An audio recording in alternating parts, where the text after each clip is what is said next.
Welcome back दोस्तों, हम लोग वापस आए अपने एक और वीडियो के साथ। एक्चुअली ये वीडियो हमारे प्रीवियस वीडियो का अगला पार्ट है।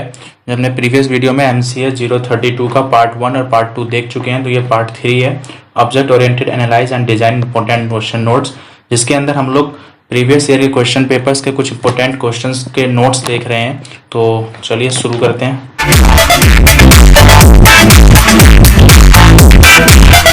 तो फर्स्ट है हमारा UML यानी यूनिफाइड मॉडलिंग लैंग्वेज। तो the unified modelling language UML is used to express the construct and the relationships of complex systems. It was created in response to a request for proposal from the object management group. यानी unified modelling language क्या होता है?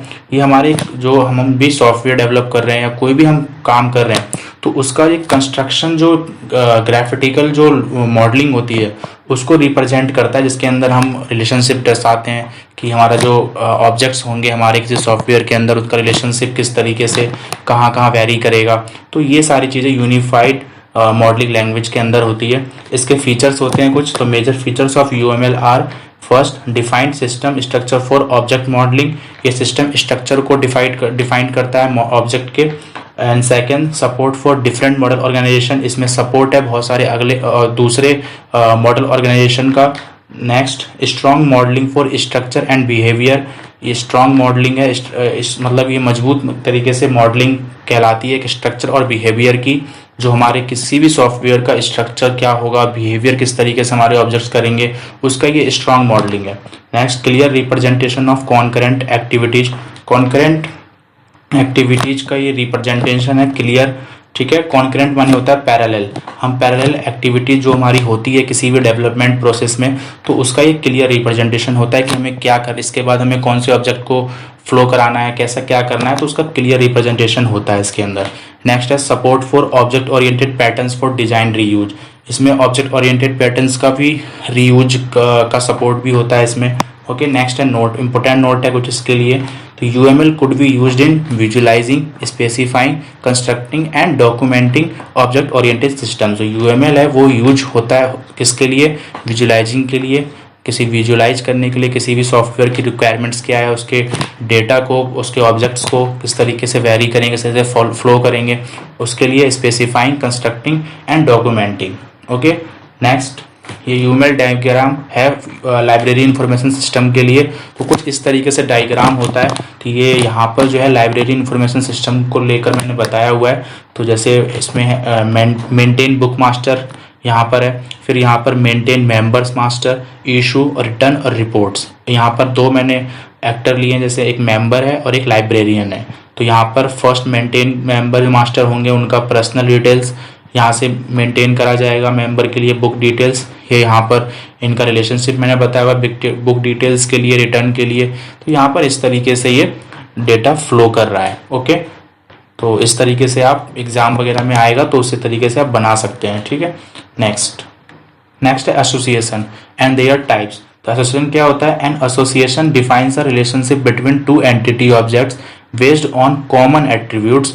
The relationship can be one-to-many association to implement a many-to-many relationships. The association allows entity objects to access the data of other entity objects through a persistent reference. ठीक है। Association क्या है? Association relationship बताता है to entity objects के बीच। Objects क्या होता है? ऑब्जेक्ट कोई रियल वर्ल्ड एंटिटी हो सकती है, जैसे बुक और लाइब्रेरी, बुक और कॉपी हो सकता है, राइट। जैसे कार और ड्राइवर हो सकता है। तो ये एंटिटी ऑब्जेक्ट्स हैं, इनके बीच में रिलेशनशिप बताना एसोसिएशन का काम होता है, ठीक है। तो किस तरीके के रिलेशंस बताता है ये वन टू मैनी रिलेशन का बताता है। जैसे एक कार के कई सारे ड्राइवर हो सकते हैं, जैसे एक स्कूल में कई सारे स्टूडेंट हो सकते हैं, तो वन टू मैनी एसोसिएशन होता है उस केस में। इम्प्लीमेंट, ये मैनी टू मैनी रिलेशन होता है, ठीक है। जैसे okay, next, the association allows entity objects to access the data of other entity objects. ये एसोसिएशन करना मीन्स जो एक एंटिटी ऑब्जेक्ट्स है उसको दूसरे डेटा के एंटिटी ऑब्जेक्ट्स को परसिस्टेंट रेफरेंस कर सके, ठीक है। जैसे एग्जांपल है इसका, an example of a relationship is a one to many relation between departments and employees. जैसे एक डिपार्टमेंट और एम्प्लॉयज के बीच में वन टू मैनी का एसोसिएशन है, मीन्स एक एम्प्लॉय एक डिपार्टमेंट से वेरी करता है और एक डिपार्टमेंट में कई सारे एम्प्लॉय हो सकते हैं। तो ये एक इसका बेस्ट एग्जांपल एसोसिएशन में। जैसे एसोसिएशन के 2 टाइप्स होते हैं। जैसे फर्स्ट है एग्रीगेशन, ये होता है पार्ट ऑफ इंडिपेंडेंट। अगला है कंपोजिशन, ये होता है part of but not independent. मतलब एग्रीगेशन जो होता है वो इंडिपेंडेंट होता है और कंपोजिशन इंडिपेंडेंट होता है, मतलब डिपेंडेंट होता है। ओके, नेक्स्ट फर्स्ट एग्रीगेशन का देखते हैं 1 बाय 1। तो एग्रीगेशन है फर्स्ट, वो है implies a relationship where the child can exit independently of the parent, यानी जो चाइल्ड है वो पेरेंट पर इंडिपेंडेंटली डिपेंड रहता है। ठीक है, रिलेशनशिप में जैसे क्लास है, कोई पेरेंट कोई क्लास मान लीजिए और स्टूडेंट कोई चाइल्ड क्लास मान लीजिए। अगर हम delete the class and the students still exist, अगर हम क्लास को पेरेंट क्लास को डिलीट कर दें तब भी हमारा जो चाइल्ड क्लास है वो एग्जिट करेगा। ठीक है, तो ये होता है एग्रीगेशन का। Next composition. Composition implies a relationship where the child can not exit independently of the parent.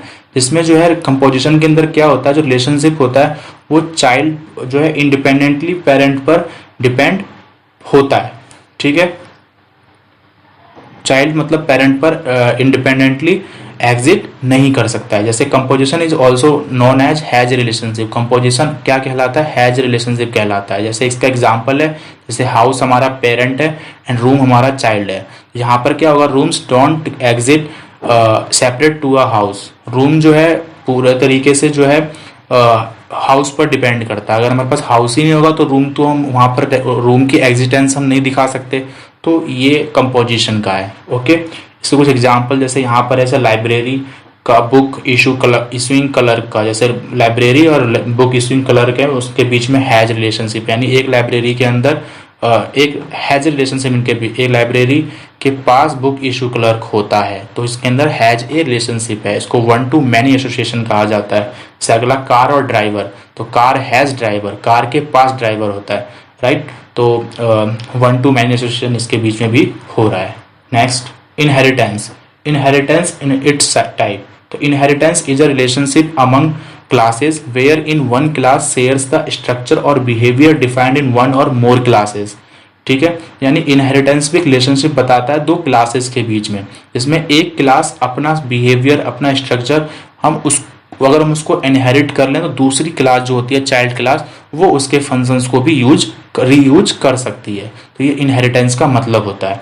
Next for example जैसे a child inherits the traits of his her parent. जैसे एक बच्चा अपने माता पिता के गुण उसमें पाए जाते हैं, इनहेरिट करता है, तो वो एक एग्जांपल है इनहेरिटेंस का। ठीक है, and we can say that it is a process of inheriting properties and behaviours of exiting class into a new class. और ये हम कह सकते हैं कि एक प्रोसेस है जो प्रॉपर्टी और बिहेवियर को इनहेरिट करता है किसके, अपनी नई क्लास में पुरानी क्लास के। पुरानी class in the sense parent class कहते हैं उसको बेस क्लास भी कहा जाता है। चाइल्ड क्लास जो डिराइव्ड क्लास कहा जाता है जो उसको इनहेरिट करती है प्रॉपर्टीज और बिहेवियर्स अपनी पेरेंट क्लास की। नेक्स्ट इसका सिंटैक्स कुछ इस तरीके से होता है। इसमें क्लास जैसे बेस क्लास है, इसके अंदर अपना कोई प्रॉपर्टी होगा, ठीक है, फिर फंक्शंस होंगे, और यहाँ पर दूसरी क्लास जो होगी वो चाइल्ड क्लास होगी, डिराइव्ड क्लास, जो अपने पेरेंट क्लास को यहाँ पर इनहेरिट करेगी। तो ये कहलाता है inheritance. Okay, types of inheritance होते हैं। जैसे फर्स्ट है सिंगल इनहेरिटेंस। सिंगल इनहेरिटेंस का मैंने एग्जांपल यहाँ शो किया हुआ है। जैसे क्लास ए यानी पेरेंट क्लास है यहाँ पर, फिर क्लास बी ये चाइल्ड क्लास है, इसने अपने पेरेंट क्लास यानी पब्लिक ए यानी ए जो अपनी पेरेंट क्लास है उसको इनहेरिट कर लिया। तो ये होता है सिंगल इनहेरिटेंस का मतलब। ठीक है, नेक्स्ट अगला है multi level inheritance. Multi level inheritance क्या होता है, इसके अंदर क्लास ए जैसे पेरेंट क्लास है, फिर सेकंड क्लास ए क्लास अपने पेरेंट को अपना इस क्लास बी का पेरेंट क्या है यहाँ पर क्लास ए है तो इसको इनहेरिट कर लिया। फिर अगली क्लास सी, इसका पेरेंट क्या है, इसका पेरेंट क्लास बी है, इसने इसको इनहेरिट कर लिया।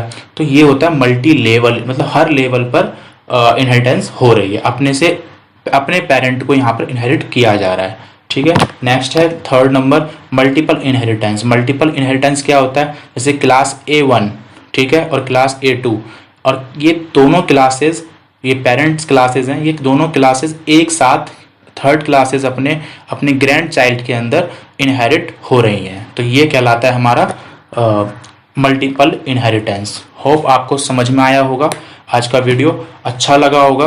तो अगर आपको वीडियो अच्छा लगा तो इसे लाइक कीजिए, शेयर कीजिए, और हमारे चैनल पर यदि आप नए हैं तो सब्सक्राइब कीजिए। मिलेंगे अपने नेक्स्ट वीडियो में कुछ और नए इंपॉर्टेंट पॉइंट्स नोट्स के साथ। जब तक के लिए थैंक यू सो मच।